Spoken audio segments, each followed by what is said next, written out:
Across a ballroom filled with hundreds of his most important colleagues, my own father looked me in the eye and publicly dismissed me from his life. In that moment, I wasn't his daughter. I was a stain he was trying to erase. I was about to walk away in shame, ready to disappear forever. But what my husband did next didn't just silence the room. It shattered a legacy built on lies. This is the story of how a lifetime of being invisible ended with a single stunning act of truth, and how the one person who saw my worth finally made everyone else see it too. My name is Eleanor Vance. I'm 32 years old, and I live in a city I chose for myself, Seattle, Washington. I am the founder and CEO of Hearthstone Books, an independent publishing house dedicated to finding and championing voices that others have overlooked. In a way, I suppose I've spent my career giving others the validation I never received myself. The gentle, persistent drizzle of a Seattle autumn was a sound I had come to associate with peace. It was a soft, rhythmic tapping against the large paned windows of my office, a city's quiet lullaby that insulated me from the world I'd left behind. Here, on the third floor of a repurposed brick warehouse in Pioneer Square, I had built my sanctuary, Hearthstone Books. It wasn't a sprawling corporate empire, but it was mine. The air smelled of old paper fresh coffee and the subtle floral scent of the orchids I kept on the windowsill. Sunlight, even on a cloudy day, seemed to find its way in, illuminating the dust motes dancing in the air and casting a warm glow on the stacks of manuscripts and the worn spines of my favorite novels. This space, much like my life in Seattle, was curated with intention and filled with a quiet, hard-won joy. I was tracing a line of prose in a debut author's manuscript, a story of quiet rebellion in a small town when Liam entered. He didn't speak, just placed a steaming ceramic mug beside my laptop. Earl Grey, my favorite. He leaned against the doorframe, his presence a familiar comfort, watching me with the easy affection that had been the bedrock of our life together for 7 years. "Find another masterpiece to lose sleep over?" he asked, his voice a low, gentle rumble.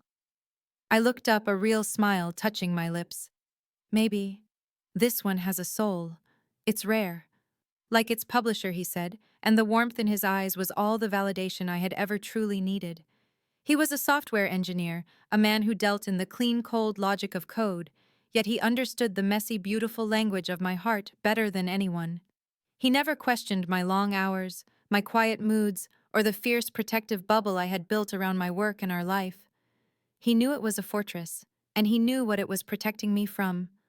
It was in that moment of peaceful routine that the email arrived. A simple, sterile ping from my laptop that broke the spell. The subject line was stark formal and felt like a summons from another lifetime invitation, the Sterling Legacy, Gala. My shoulders stiffened. The warmth in the room seemed to recede, chased away by a familiar icy dread that snaked its way up my spine. The invitation was a pristine PDF, embossed with the gold crest of the Sterling Financial Group. 40 years. My father, Arthur Sterling, was retiring, and the event was less a party and more a coronation of his legacy, a legacy I had never been considered a part of. Liam saw it instantly, the subtle shift in my posture, the way my hand froze over the mouse. "Everything okay, Elle?" I couldn't answer for a moment. The sterile font of the invitation dissolved, replaced by the glare of a spotlight on a polished Steinway. I was 12 again, my small hands trembling over the ivory keys. It was my birthday, but the performance wasn't for me. It was for him, for Arthur. He sat in the front row, his face an unreadable mask of expectation. I'd chosen a difficult piece, a complex Chopin nocturne, practicing for months to earn a single nod of approval, and I had played it nearly perfectly. But near the end, in a flurry of intricate notes, one finger slipped. A single discordant sound that felt like a crack in the universe. It was barely noticeable to anyone else, but I saw my father's jaw tighten. He didn't scowl. He didn't sigh. He did something far worse. He simply stood up, turned his back on me, and walked out of the recital hall, leaving me alone on the stage, the final notes of the song dying in an auditorium that was suddenly cavernous and cold. "It's from my father," I finally said, my voice thin. "A party. For his retirement." Liam came to stand behind me, his hands gently resting on my shoulders. He read the invitation over my head. "The Sterling Legacy Gala," He read aloud, his tone laced with a fine thread of irony. Sounds grand. It's a command performance, I murmured, the ghost of that 12-year-old girl still sitting at the piano inside me. A chance for everyone to see his prized assets on display. Clara, the brilliant surgeon, Ethan, the cutthroat fund manager, and me. I trailed off. He didn't need me to finish the sentence. The unspoken words hung in the air. I was the footnote, the strange one who played with books. For years, I had simply declined these invitations. A polite, detached email was my shield. But this time felt different. 40 years. The end of an era. A foolish, stubborn part of me. The part that still ached for the father I wished I had. Whispered a dangerous question. What if you went? What if just this once, something was different, I think. I think I should go. I said the words tasting like rust in my mouth. Liam's hands tightened reassuringly on my shoulders. He didn't question me. He didn't try to talk me out of it. He just said, okay. Then we'll go together. I looked up at his reflection in the dark screen of my monitor. His expression was steady, his resolve clear. He wasn't going for the party. He was going for me. The moment the plane touched down at JFK, the quiet sanctuary of my Seattle life shattered. New York wasn't a city that whispered. It screamed. It was a cacophony of screeching tires, insistent horns, and 1,000 overlapping conversations that hit me like a physical wave. The air, thick with the smell of street food and exhaust fumes, was a stark contrast to the clean, rain-washed scent of pine I was used to. Our hotel room on the 40th floor was a study in minimalist luxury, all cool marble, sharp angles, and unforgivingly white sheets. Floor-to-ceiling windows offered a breathtaking view of the sprawling metropolis, but it felt less like a panorama and more like a display case. I felt like an exhibit placed perfectly in a world designed to impress, not to comfort. The pre-gala gathering held in a private suite was my family's natural habitat. I watched them assemble like pieces on a chessboard, each moving with a practiced, confident ease that I had never managed to learn. Clara was the first to greet me. She glided across the room in a tailored navy dress that whispered its expense. She kissed the air beside my cheek, her perfume a cloud of something exclusive and floral, while her eyes performed a swift critical scan of my own attire, a simple, elegant dark green silk dress. "Oh, Eleanor," she said, her smile not quite reaching her eyes. "That's a very sensible dress. Very Seattle of you. Sensible." In their world, it was a synonym for unremarkable, a polite dismissal. I felt Liam's hand gently squeeze my arm, a small private gesture of solidarity. I offered a tight smile in return, saying nothing. Before the silence could become awkward, Ethan strode in, already deep in conversation with a man who had the predatory stillness of a fellow financier. He clapped Liam on the shoulder, with forced familiarity, before giving me a brief, distracted glance. "Eleanor, good of you to make it." He then gestured vaguely in my direction, while speaking to his colleague. "David, this is my little sister Eleanor. She's in books. In books." He said it with the same casual air someone might use to describe a quaint hobby like collecting stamps or knitting.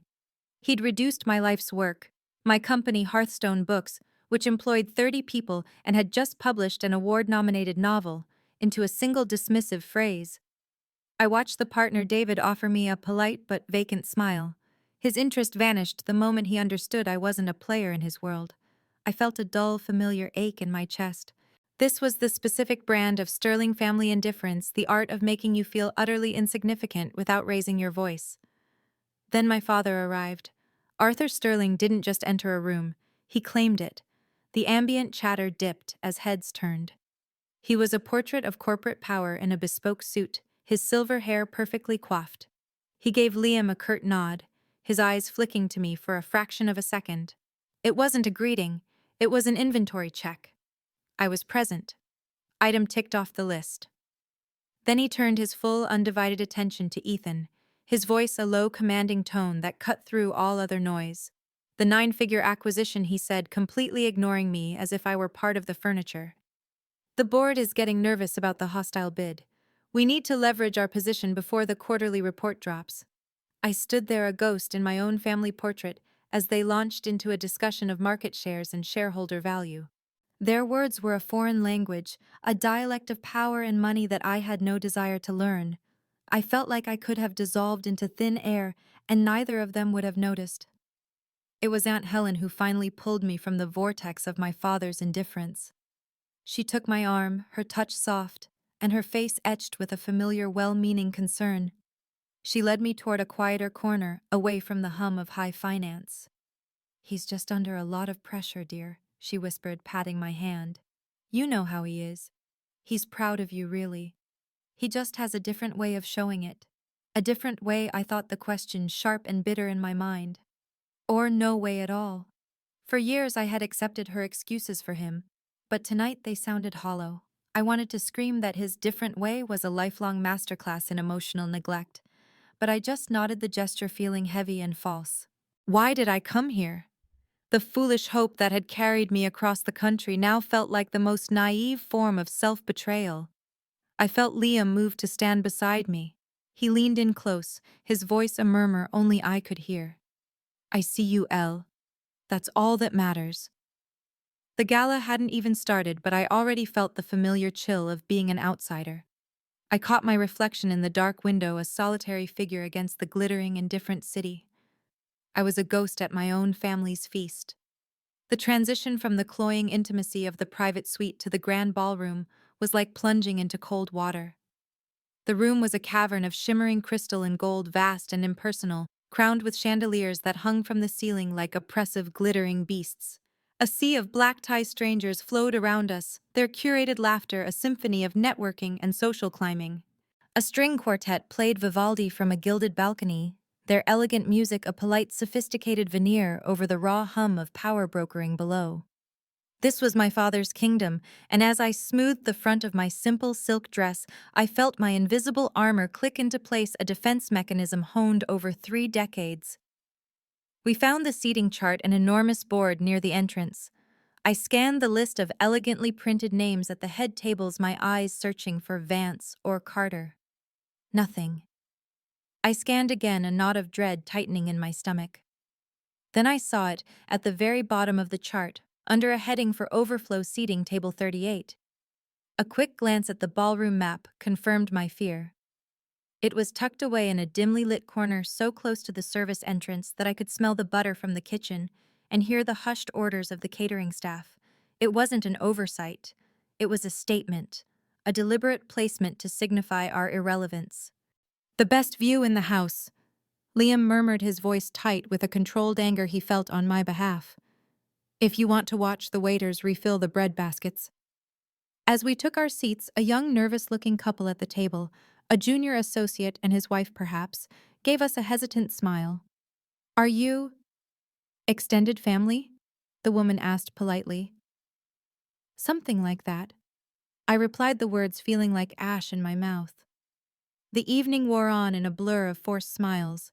A parade of men in expensive suits took the stage to pay tribute to my father, speaking in a language of acquisition and capital that felt utterly foreign. They used words like visionary titan of industry and market dominance. To me, it sounded like a eulogy for a man who had traded his heart for a stock portfolio. Then Ethan ascended the stage, looking every bit the heir apparent. He was smooth, charismatic, and his speech was flawless. To follow in the footsteps of a giant like Arthur Sterling is a daunting task. He began, his voice resonating through the sound system. He spoke of ambition and legacy, his words polished and perfect. "It is a legacy of strength and foresight that I am proud to carry forward alongside my brilliant sister Clara." He paused for applause, smiling out at the crowd. The omission of my name was so clean, so complete, it felt like a surgical cut. I felt my hand clench the linen napkin in my lap, my knuckles turning white. It was one thing to be ignored in private, it was another to be publicly erased from my own history. Finally, the man of the hour took his place at the podium. Thunderous applause erupted, a wave of adulation washing over the room. My father stood there, soaking it in, a small, triumphant smile on his lips. He began with practiced humility, thanking his partners and colleagues. He even spoke of my late mother, his voice momentarily thick with a sentiment I knew to be entirely performative. He wasn't mourning a wife, he was burnishing the Sterling brand. Then he turned to his children. A man's legacy. he declared, his voice booming, is not truly measured in stock prices or acquisitions. It is measured in the success of those who carry his name forward. He gestured toward my siblings. And I could not be prouder of my son, Ethan, and my daughter, Clara. They are my true north. My legacy made manifest. They understood that building something of worth requires uncompromising excellence, not detours into the fleeting whims of poetry or obscure fiction. Obscure fiction. The words, aimed with precision, landed like a punch to the gut. I could feel the weight of them, the sharp bruising impact. I kept my eyes fixed on the centerpiece on our table, a wilting spray of orchids, but I could feel the discreet, pitying glances from the people around us. They knew. He concluded his speech, and the room once again exploded in applause. As the noise died down, I watched my father take a sip of water. His eyes scanned the crowd, deliberately sweeping past our corner before snapping back, locking directly onto mine. The low hum of chatter around our table ceased. The air crackled with a sudden, focused tension. "Don't," I begged silently in my mind. "Please, just don't." He leaned back toward the microphone, his voice not loud, but carrying with a chilling clarity that seemed to slice through the entire ballroom. "You've done your duty by being here, Eleanor," he said. "You can go now." It was an execution. Public. Final. The Vivaldi from the quartet suddenly sounded distorted and tinny.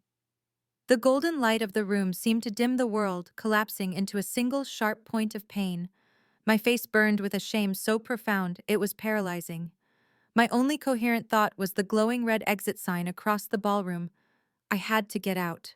Before I shattered, I pushed my chair back, my hands trembling. Liam was on his feet beside me in an instant, his hand a firm protective weight on my back. But all I could see was the path to the door. I was on my feet, the world a dizzying blur of gold light and indistinct faces. The roaring in my ears drowned out the Vivaldi. All I could see was the glowing red exit sign, a beacon in a sea of my own humiliation.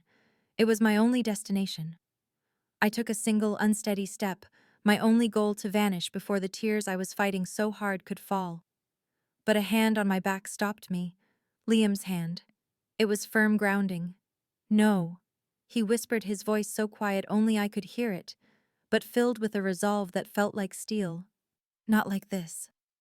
I froze, turning to look at him. In his eyes I saw none of the pity that was surely on every other face in the room. I saw anger. A deep, righteous anger I had never seen in him before. He gave my back a final reassuring squeeze, then turned and began walking toward the stage. A confused murmur rippled through the ballroom. He wasn't on the program. He moved with a purpose that was both calm and electrifying, navigating the tables until he reached the podium my father had just vacated. The string quartet faltered, the melody dying with a confused screech of a violin. All eyes were on Liam. He didn't grab the microphone or raise his voice. He simply picked up a dessert spoon and tapped it gently against a water glass. Clink, clink, clink. The sound was crisp, clear, and utterly commanding. The room fell silent. "Good evening," Liam began, his voice steady and even, carrying easily through the microphone. "I hope you'll permit me a brief, unscheduled toast. Arthur Sterling has spoken tonight of his legacy. It is indeed formidable, but I want to raise a glass to a different kind of legacy, one that was, I feel, overlooked." He paused, his gaze sweeping the room before landing on me. My heart hammered against my ribs. I wanted to run, but I was rooted to the spot, held captive by what was unfolding. "You heard earlier that my wife Eleanor is in books." He continued, the faintest edge of steel in his tone.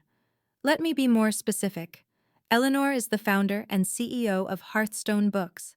The Trivial Pursuit my father-in-law mentioned just published a novel that was longlisted for the National Book Award. Her company's literacy program, Books for Every Home, has donated over 50,000 books to underprivileged children in the last 3 years alone. That is her legacy." A stunned silence. I saw Ethan shift uncomfortably on his feet. My father's face had hardened into a mask of cold fury, but Liam wasn't finished.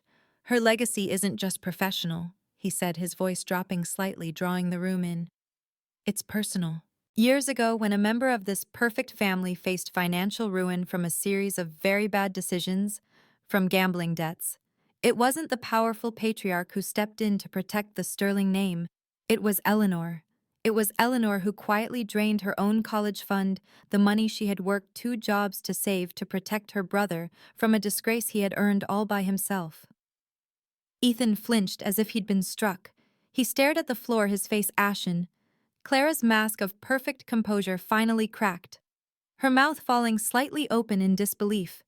The whispers in the room were now audible, charged with shock. Liam's eyes found my father's. So you see, a legacy isn't just about the assets you accumulate. It's about the character you build. It's about integrity. It's about quietly doing the right thing when no one is watching. By that measure, he scanned the room one last time, his gaze unwavering.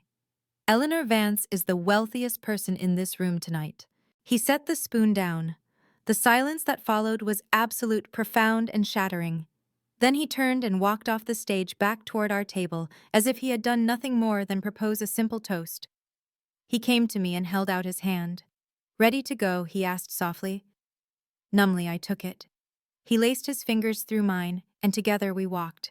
Not scurrying away in shame, but moving with a quiet dignity through the stunned crowd, a path parting before us. As we reached the grand doors, my father finally found his voice. "You'll get nothing!" he roared, his face purple with rage. "Not a single cent. You are out of my will." Liam didn't even break his stride.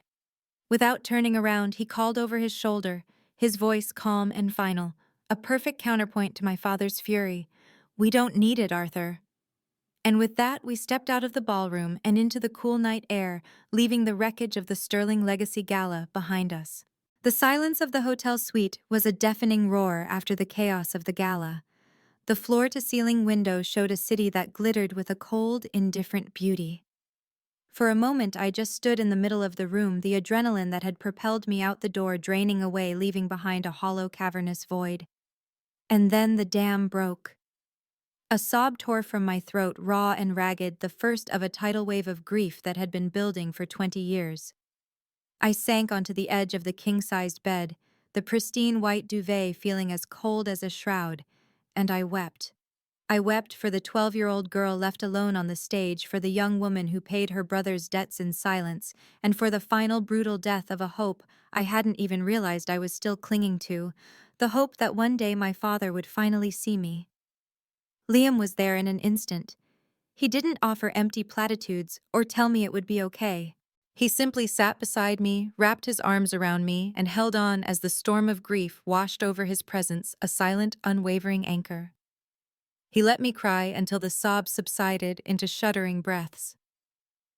"It's okay to let it go, Elle," he murmured against my hair, his voice thick with an empathy that was its own form of healing. "You've carried it long enough." It was the buzzing of my phone on the nightstand that finally broke the quiet. Then Liam's phone buzzed too. The digital assault had begun. I ignored it, but after the 5th relentless ring, Liam picked up my phone and set it to silent. Not before I saw the screen light up with the caller ID "Father." A voicemail notification appeared a moment later. My hand trembled as I pressed play, a masochistic need to hear the verdict. My father's voice, usually a controlled baritone, was cracked and distorted with rage. It spilled from the speaker, a torrent of threats and accusations. I heard the words disgrace, ungrateful, and public humiliation. His fury, a poison meant to seep back into my veins and remind me of my place. Before it was over, a text from Clara flashed across the screen. I read the preview line, "I hope you're proud of yourself.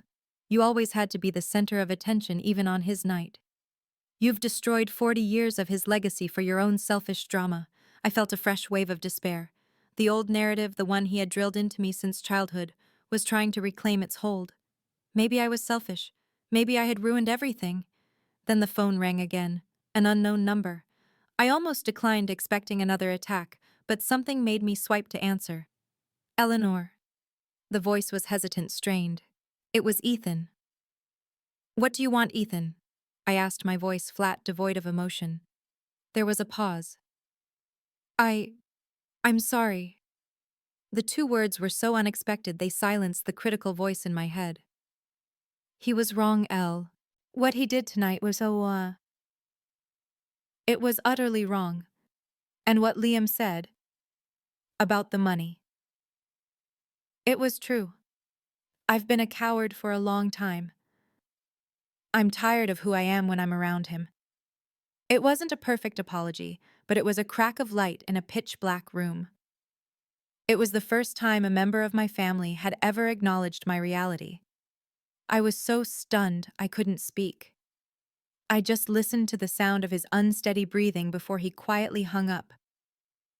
Just as I was processing the shock, my work phone began to ring. It was Margaret, my senior editor and mentor at Hearthstone. "Eleanor, darling," she said, her voice calm and warm. "I heard there was some excitement at the gala. The publishing world is a small town, you know." She didn't pry for details. "I'm just calling to say this. You take the week? Take two. Hearthstone is strong because you built it to be. The authors trust you, the team respects you. We'll hold the fort. You just take care of yourself." Her words were a balm on a raw wound. She didn't see me as a disgrace. She saw me as the capable CEO who had built something resilient. She reminded me of who I was outside of my family's suffocating story. When the call ended, I looked at Liam, my mind suddenly quiet and clear. The contrast was staggering. The toxic, demanding messages from my father and sister on one side, the unexpected apology from my brother, and the unwavering support from my professional family on the other. One family was trying to tear me down, the other, the one I had built, was holding me up. "There's nothing left for me here, is there?" I said, my voice steady for the first time that night. It wasn't a question of running away anymore. Liam shook his head gently, his eyes full of understanding. "No, your life is in Seattle. Our life." And just like that, the decision was made. This wasn't an escape. It was a choice. A choice to walk away from a world built on power and step fully into the one we had built on respect. We were leaving New York and the sterling legacy behind for good. Returning to Seattle felt like surfacing for air after being held underwater for too long. The city's gentle rain was a balm washing away the gilded grime of New York. But I knew the ghosts of that night had followed me home. The silence in my own home was different now. It was filled with the echoes of my father's rage and the memory of my own shattered composure. On Liam's gentle insistence, I made an appointment with a therapist. He'd found a woman named Dr. Anya Sharma, whose specialty was complex family trauma. I walked into her quiet, sunlit office feeling like a fraud. My problems felt so intangible: a lack of love, a lifetime of quiet dismissals. How do you explain a wound that has no scar? But as I spoke, Dr. Sharma listened with a profound stillness. She didn't just hear my words, she heard the decades of silence behind them. "What you're describing, Eleanor," she said in our first session, her voice calm and validating, is a classic narcissistic family system. Your father as the patriarch, your mother as the enabler, and the children cast into roles.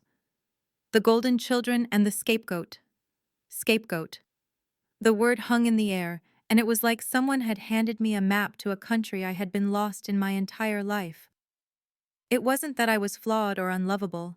I had been assigned a role in a play I never auditioned for. The understanding didn't erase the pain, but it gave it a name, a shape, and that was the beginning of everything. A few weeks later, Aunt Helen came to visit, arriving with a suitcase and an old worn photo album. One evening, as the rain pattered against the windows, we sat on my sofa sipping tea, and she opened it. She showed me pictures of my mother as a young woman, her hair long and wild, her smile unburdened. In one photo, she stood before an easel on a sun-drenched porch, a smudge of cobalt blue on her cheek, her eyes bright with creative fire.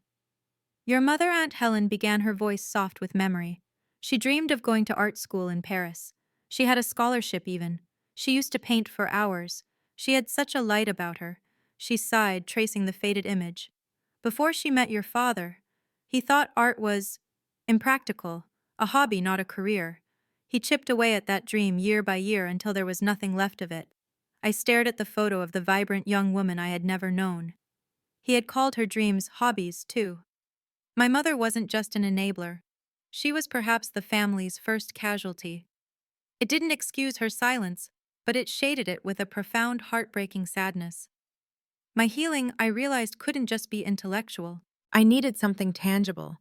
I enrolled in a pottery class at a small studio downtown. The first time I sat at the wheel, the lump of wet, cold clay felt alien in my hands. My first few attempts were disastrous. Lopsided bowls and crooked vases that collapsed into muddy, unrecognizable heaps. But I kept at it. I learned to center the clay, to feel its rhythm under my palms, to breathe with the spinning wheel. The act was meditative, requiring a focus that quieted the noise in my head. Taking a formless, messy lump and patiently shaping it into something balanced, beautiful, and useful. The metaphor was not lost on me. One evening, I made a simple, small bowl. It wasn't perfect. It had a slight wobble at the rim. But it was whole, and I had made it with my own hands. I held it and felt a surge of quiet triumph. One night after a particularly difficult therapy session, I sat down at my desk, the city lights of Seattle twinkling below, on Dr. Sharma's advice. I began to write a letter to Arthur. The words poured out of me, a torrent of all the things the 12-year-old on the stage, the 20-year-old at her mother's bedside, and the 32-year-old at the gala had never been allowed to say. I filled page after page with my anger, my grief, and my profound disappointment. When I was done, my hand ached, and my face was wet with tears. I folded the letter, sealed it in an envelope I would never mail, and placed it in a wooden box. I didn't need him to hear it anymore. I just needed to have said it. Amidst all this, my connection with Ethan deepened. Our weekly calls became a strange shared therapy session. He told me he'd started seeing someone too.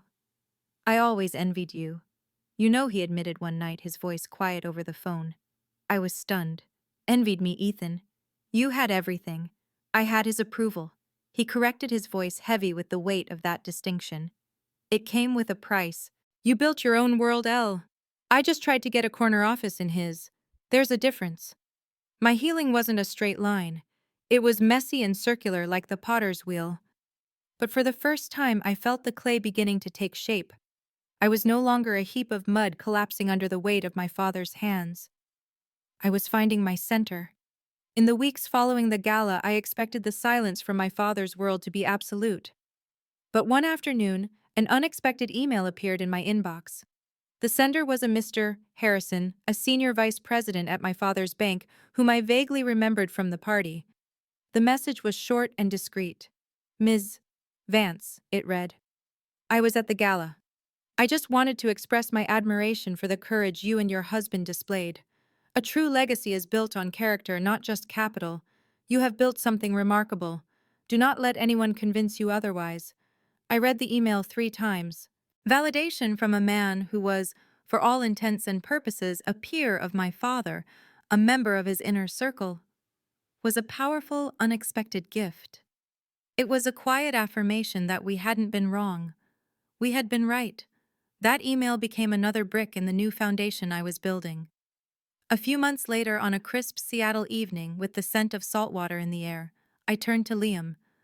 I've been thinking. I began, my voice hesitant. About us.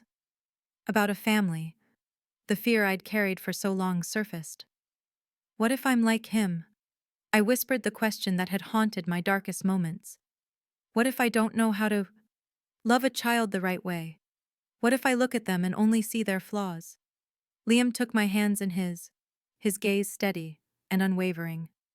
Eleanor, look at Hearthstone.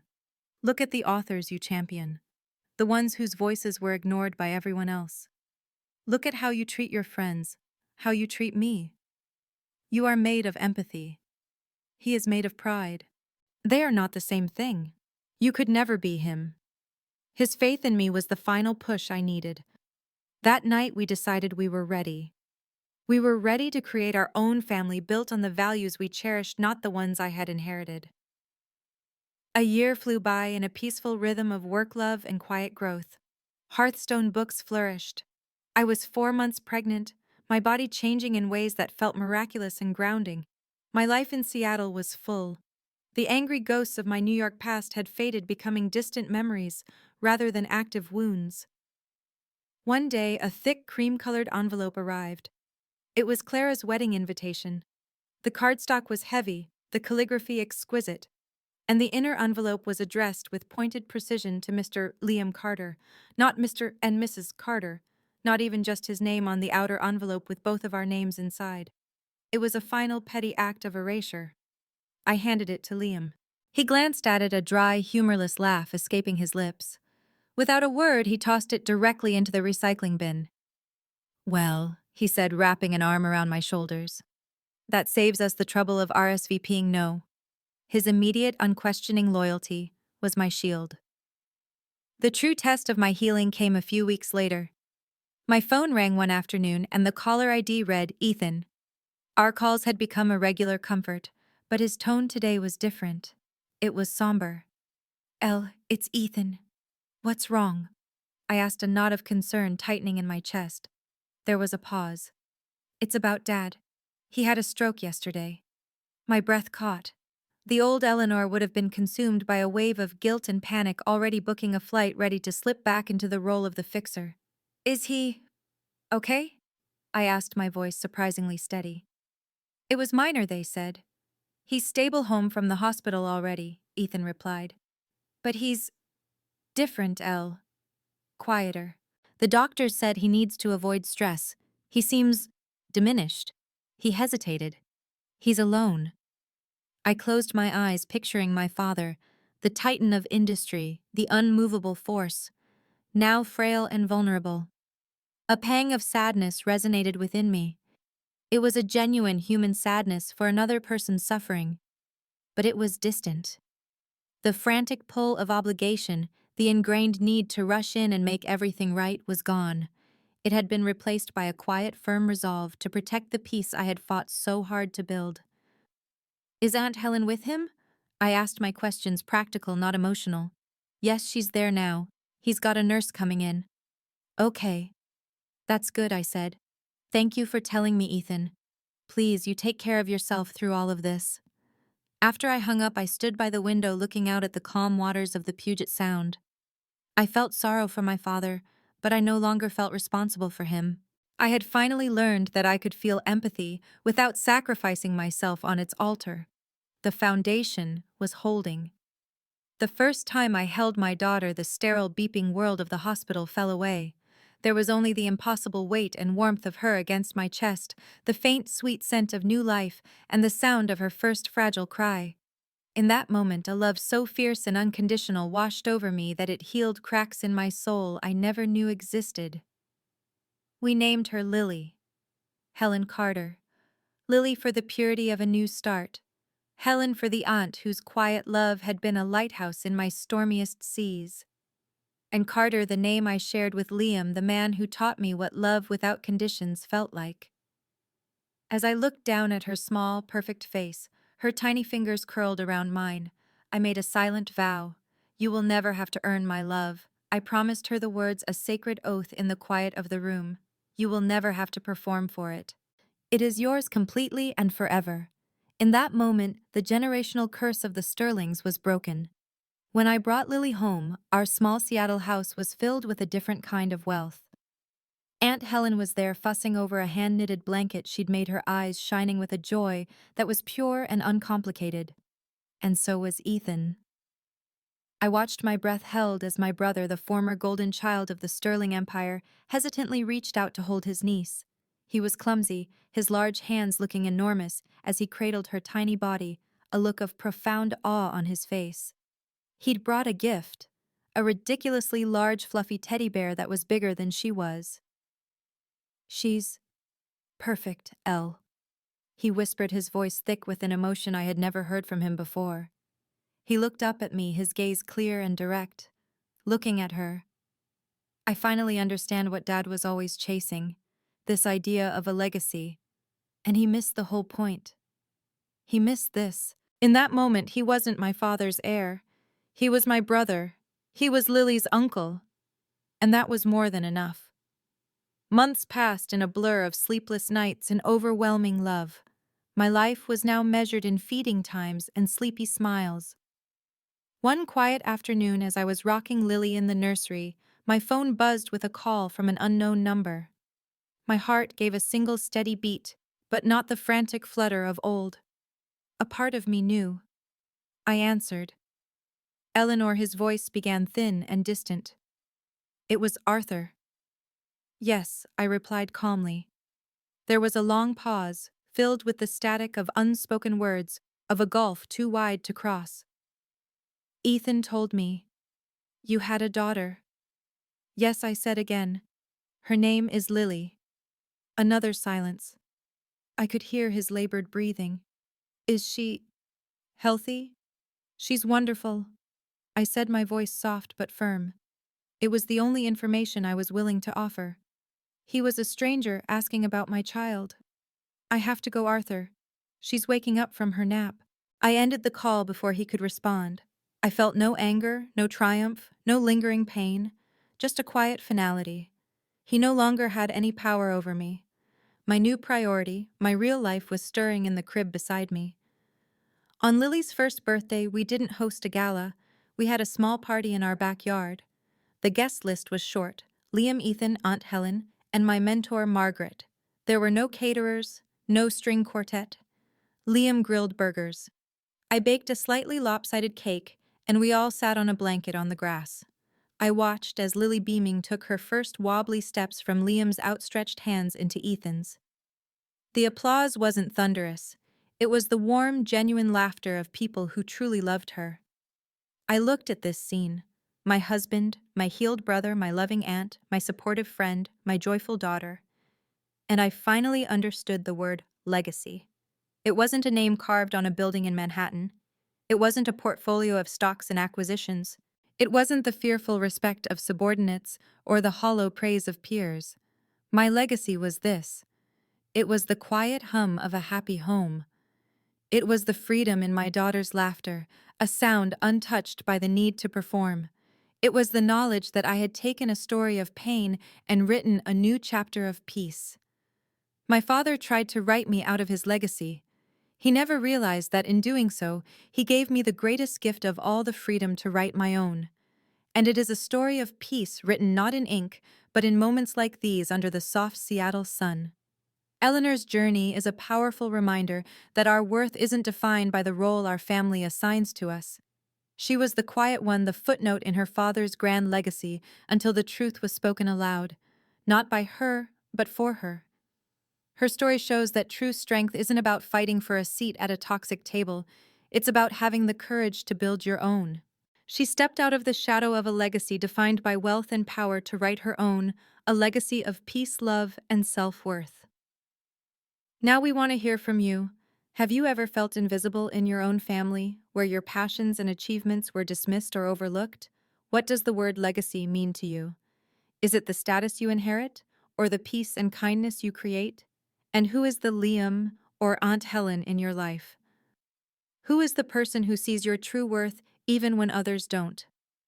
If this story resonated with you, please leave a like and share your thoughts in the comments below. Your stories and perspectives are what make this community so powerful. Every comment is a reminder that none of us are alone on this journey. And don't forget to subscribe and hit the notification bell so you never miss another story of resilience, dignity, and finding your own voice. Thank you for watching.